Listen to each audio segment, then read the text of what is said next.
માં દયામણા અવાજે મેં કહ્યું, પણ એટલામાં ઉકળતા દૂધની વાસ આવી અને એ વાસ આવતા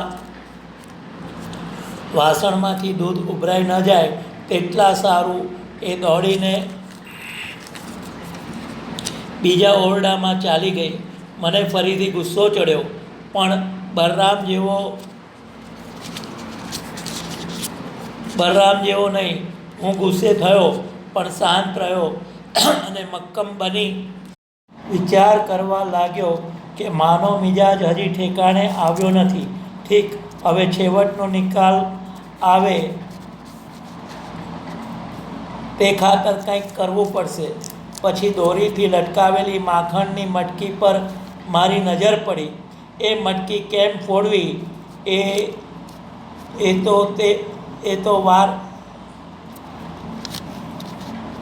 તો મને બરાબર આવડતું હતું. એવી મટકીઓ કંઈ 1000 વાર મેં ફોડી નાખી હતી, પણ ઘરની મટકી હજી સુધી કોઈ દાડો ફોડી નહોતી. એક કાંકરો લઈને ઉસ્તાદની પેઠે ચોક્કસ નિશાન તાકીને મટકી પર મેં ફેંક્યો એટલે કામ પૂરું. ફળડ મટકીમાં મોટી તડ પડી અને માખણ બહાર ટપકવા લાગ્યું. મારાથી ખવાય એટલું માખણ મેં ખાધું અને વધ્યું તેટલું થાળીમાં ભેગું કરી લીધું. પછી પાછલા બારણા આગળ જઈ લાકડાના મોટા ખાંડિયા પર બેસી ઉજાણીમાં ભાગ લેવા સારું મારા વાંદરા મિત્રોને બોલાવ્યા. 1 2 3 4 એમ એક પછી એક આવી પહોંચ્યા. મારા હાથમાંથી માખણ ઉપાડી લઈને મારી સામે બેઠા અને માખણ ખાવા મંડી પડ્યા. એમના હાથ અને મોંમાંથી માખણ સારી પેઠે જમીન પર સરી પડ્યું. આ બધું જોઈને મારો ગુસ્સો ઉતરી ગયો. માં પાછી આવી ત્યારે ફૂટેલું મટકું અને જમીન પર ઠેર ઠેર પડેલું માખણ એની નજરે પડ્યા. એને તરત ખબર પડી ગઈ કે આ કામ મારું જ. માખણની મટકી મેં કેવી રીતે ફોડી હતી તે તરત સમજી ગઈ અને પછી ગુસ્સે ભરાઈ અને મારી પાસે ઘસી આવી અને મને પકડી તમાચો લગાવી બોલી, કાના, તું ક્યારે સુધરશે? મને તો બહુ ખોટું લાગ્યું.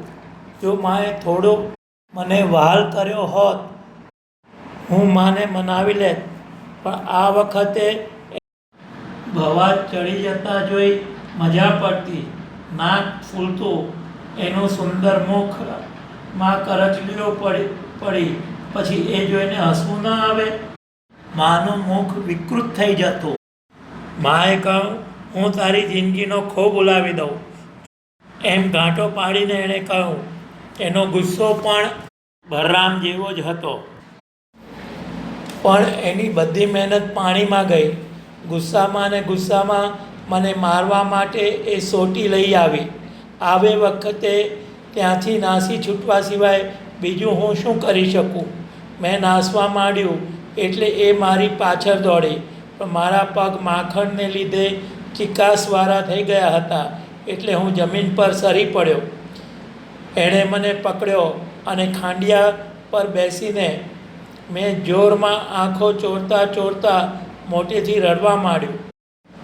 મારવા માટે સોટીવાળો માનો હાથ જો જરાક થંભી જતો તો હું બને તેટલા જોરથી ભેંકડો તાણતો.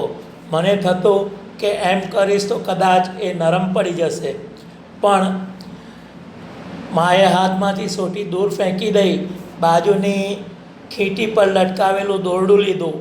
એ જોઈને મને લાગ્યું કે માનો ગુસ્સો હજી ઉતર્યો નથી. જોઈએ એ હવે શું કરે છે.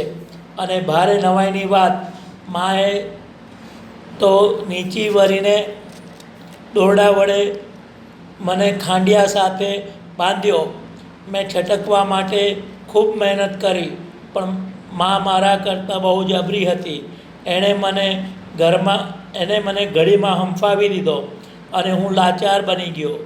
જોર કરતાં માનો ચહેરો લાલચોર થઈ ગયો.